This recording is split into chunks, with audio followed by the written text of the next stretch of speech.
Hello, I'm StJohn Piano, CTO at Solidi Exchange, and this is another episode of Great Insights.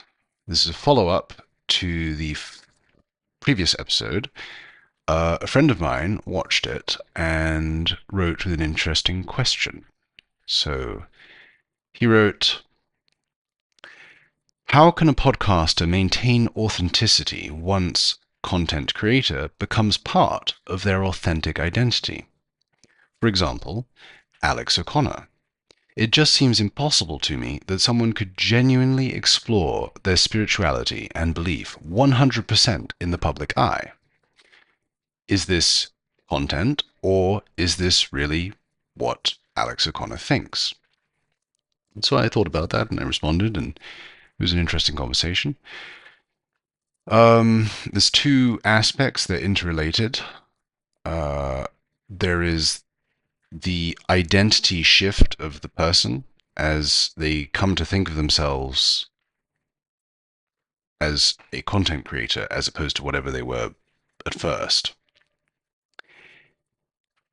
And now they think of themselves as someone who produces content. So they look at what they do with the eye to the content rather than the original question, the original driver, interest, field, focus, obsession. And that's going to change how they approach things. That's going to change who they are. It's going to change the questions they ask. It's going to change how they try to answer them. And if someone spends 20 years as a content creator, you're not going to get the same thoughts out of them after that as you would from a monk who spends 20 years in a monastery thinking about reality itself and God and why anything exists. You're just not. You can't. The content creator has spent his life in the noise, and the monk hasn't. There's the second aspect, which is as soon as content creation is how you eat, you are immediately constrained. You can't be flexible with that. And especially if you have children or people who rely on you, people whose welfare you're responsible for, you can't be flexible with this. So necessarily, the most interesting things, the most interesting new things always come from people who are 20 to 27 with nothing to lose and an ability to survive on very little. It's sort of relatedly, that's why the age of 27 is a special one for rock stars. It's when that's when a lot of them die. I think it's because it's a peak, and then I think many people sense that after 27, it can no longer be peak in that sense. The best mathematicians, for example, I think it's always 20 to 27. They'll question everything. You can still be interesting. Alex O'Connor is interesting, but you can't be the most interesting because you'll shy away from the edge. You have the option to choose comfort, and comfort is nice. I'm reading sections of the chat here, and I thought it was interesting. I want to preserve it rather than let it flow away. There's a few other cases of high-grade authenticity. A guy with a talent who stays in the danger zone forever, such as Van Gogh.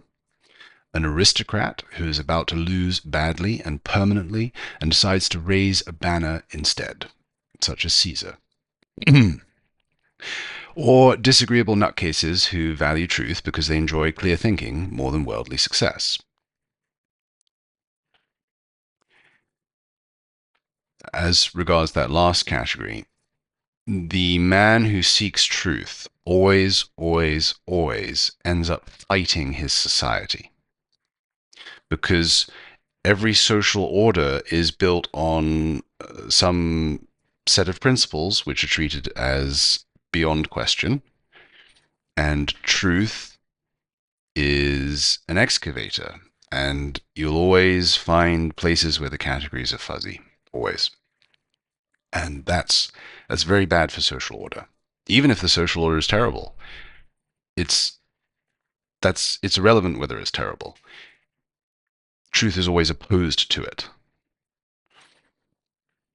And who's right? Well, that depends on the time and the place. It's one of the basic philosophical problems, the one versus the many.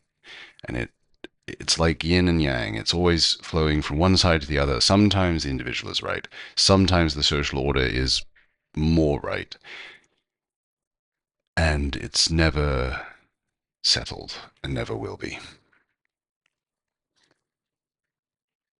I think that's everything to mention from this.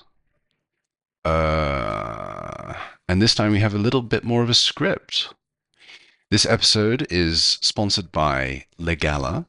That's legala.app, spelled legal, then an A, and then .app.